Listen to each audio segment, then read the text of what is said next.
Welcome back. Let us prepare ourselves to answer the question, what is literature? Three authorities in literature will share their ideas with us. Dr. Izagani Cruz of De La Salle University, Dr. Venancio L. Mendiola of the Philippine Normal University, and Dr. Milagros Tanlaico of the University of Santo Tomas. There are many definitions of literature, but perhaps what is common is that literature is one way to view reality. Literature by classical definition is the best that has been thought of and felt and written about by writers throughout the ages. But I think a better definition of literature, it must be able to transcend the boundaries, and it is not time-bound. So what has been written ages could still be read and enjoyed now because of its contemporaneity. However, much of literature that is of oral tradition is neglected in the teaching of literature, because these oral traditions, like our myths, riddles, proverbs, epics, riddles, show our psychology as a people, and they are passed on from generation to generation by word of mouth. Literature is the record, oral and written, of man's thoughts, man's experiences, man's values,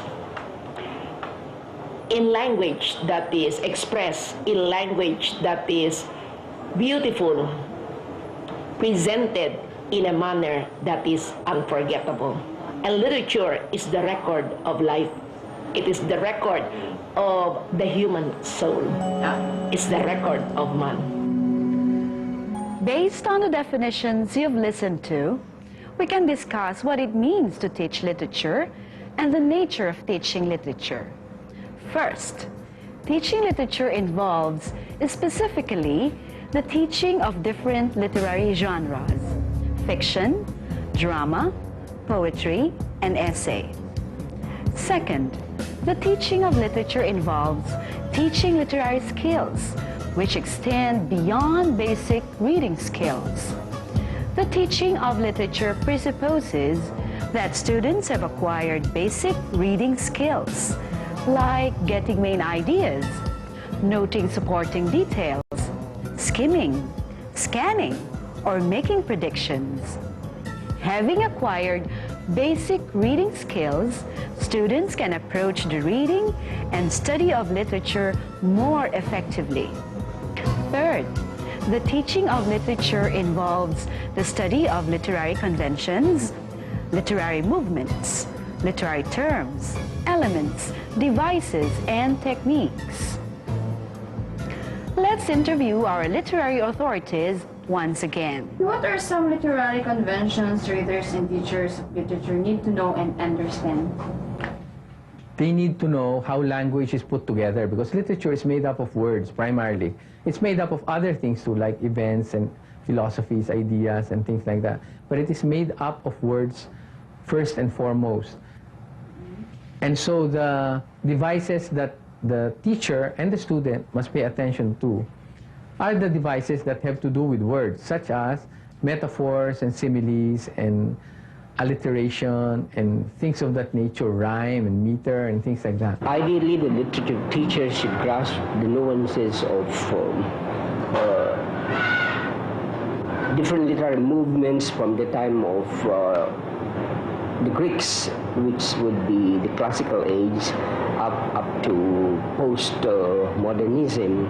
In between, the literature teacher should also know the salient features of each literary movement, like what happened during the Middle Ages, during the time of Chaucer, during the time of Shakespeare, or the Renaissance, then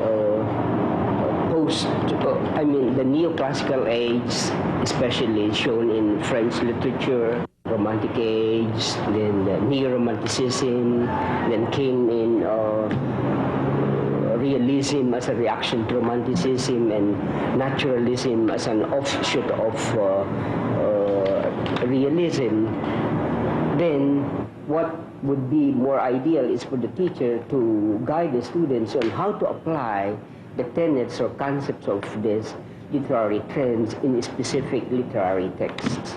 To teach basic literature, a literature teacher must know naturally the differences, the distinctions between prose and poetry. All right. They must know what it means when they say that something is poetic or something is prosaic, or what is critical and uncritical, what is beautiful and what is not beautiful, what is attractive and what is not attractive, what is appealing and what is not appealing. We also go into the classifications, like of poetry. We have lyric poetry, we have narrative, and we have dramatic poetry, and also the spatial forms like the dramatic monologue. As for prose, well, we go usually into the distinctions again between fiction and non-fiction.